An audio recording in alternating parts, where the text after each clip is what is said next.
வணக்கங்க. கிராமத்து வாசனை, நான் மணிமொழி. இன்னைக்கு பாகக்காய் செய்ய போகிறேன். நல்லா கசக்காமல் குட்டீஸ் எல்லாம் சாப்பிட்ற மாதிரி செய்ய போகிறேன். அதுக்கு 2 கரண்டி எண்ணெய் ஊற்றிங்க. 2 கரண்டி அளவு ஊற்றுங்க, சின்ன கரண்டி அளவு.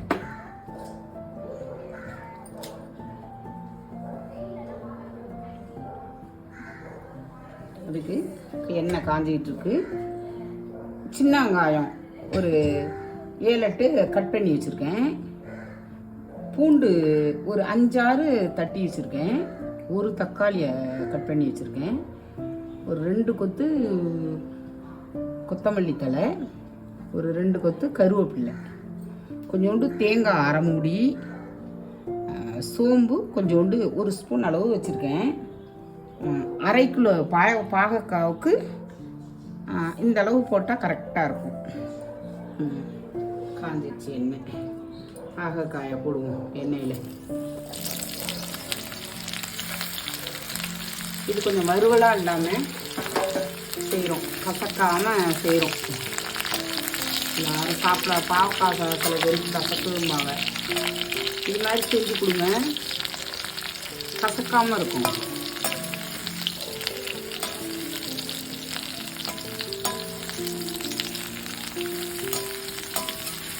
நல்லா பாகக்காவை ஒரு 7-8 நிமிஷம் வதக்கணும்.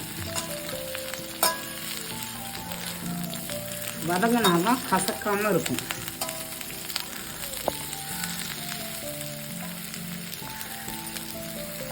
பாவக்காய் நல்லா வதங்கிடுச்சு. நிறையா இருக்கிறதுனால 10 நிமிஷம் வதக்கணும். இந்தளவு 10 நிமிஷம் ஆயிடுச்சு. 1 ஸ்பூன் என்கிட்ட மிளகாய் பொடி இல்லை, தனி மிளகாய் பொடி, அதனால் அரைச்சி போடுறேன். தனி மிளகாய் பொடி இல்லைன்னு போடுறேன். நீங்கள் இருந்தால் மிளகாய் பொடி 1 ஸ்பூன் போட்டுக்கோங்க. பாகக்காவுக்கு தகுந்த மாதிரி போடுங்க. நிறையா இருக்கிறதுனால இன்னும் கொஞ்சோண்டு போடுறேன். கொஞ்சம் மஞ்சள் பொடி போட்டுங்க. கொஞ்சம்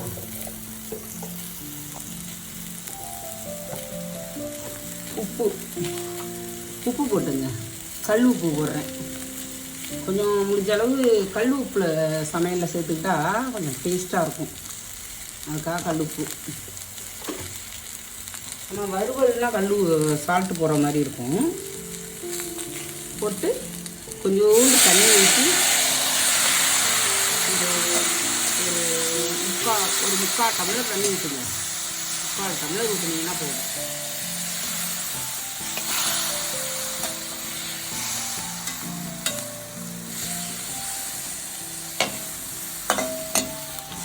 கிளறி விட்டு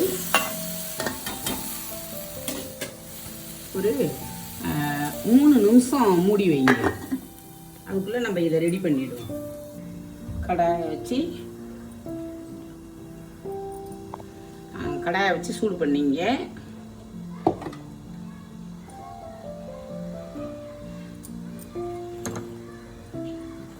கொஞ்சம் எண்ணெய் ஊற்றிங்க. நான் கடலெண்ணெய் ஊற்றுறேன்.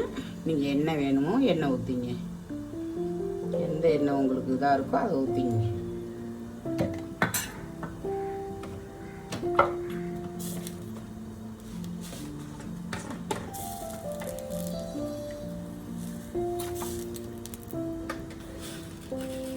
எண்ணெய் காஞ்சதும் கொஞ்சோண்டு கடுகு போட்டுருங்க.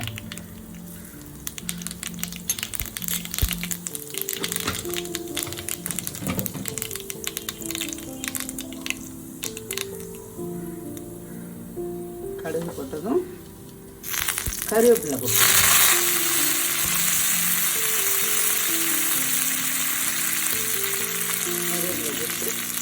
சின்ன வெங்காயம் அரிஞ்சு வச்சுருக்கோம்ல, 7-8 வெங்காயத்தை, அந்த அரிஞ்சு வச்ச வெங்காயத்தை போட்டு வதக்குங்க.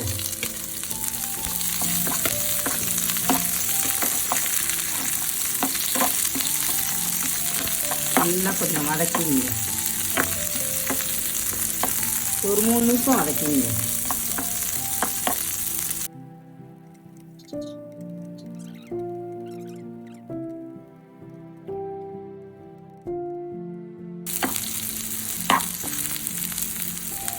அப்புறம் அந்த தக்காளியை போட்டுங்க. ஒரு தக்காளி கட் பண்ணி வச்சோம்ல, அதை போட்டுங்க.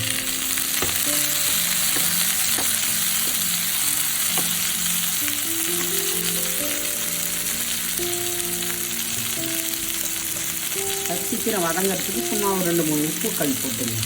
வதங்கிடும்.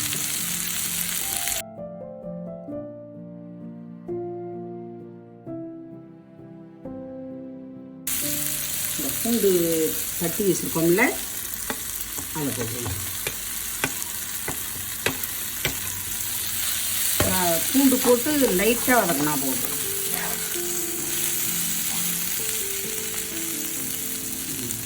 கலரையாக பண்ணி நம்ம அதில் சேர்த்துருவோம். பாகக்காயை சேர்த்துருவோம்.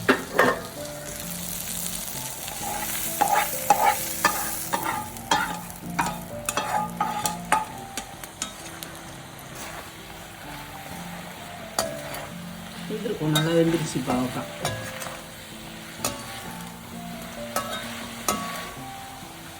அப்படி தொட்டு பாருங்கள் வெந்துருச்சான்னு. இதோ நல்லா வெந்துருச்சு.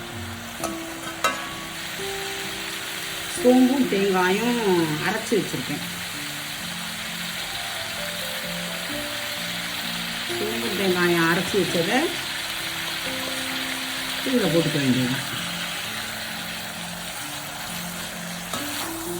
போட்டு கிளறிக்க வேண்டியது.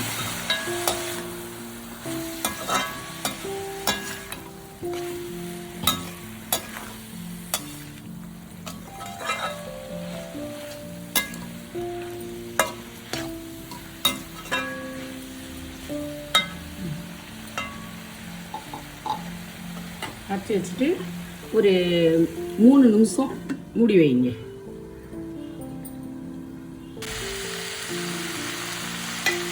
ஒரு சில பாவக்காய் ரொம்ப கசப்பாக இருக்கும், அதனால் கொஞ்சோண்டு வெல்லத்தை நசுக்கி போடுறோம் இந்த கசப்பை குறைக்கிறதுக்கு. அது மாதிரி போட்டுக்கிட்டிங்கன்னா அந்த கசப்பு, பாவக்காவோட கசப்பு குறையும். குழந்தைங்களாம் நல்லா சாப்பிடுவோம்.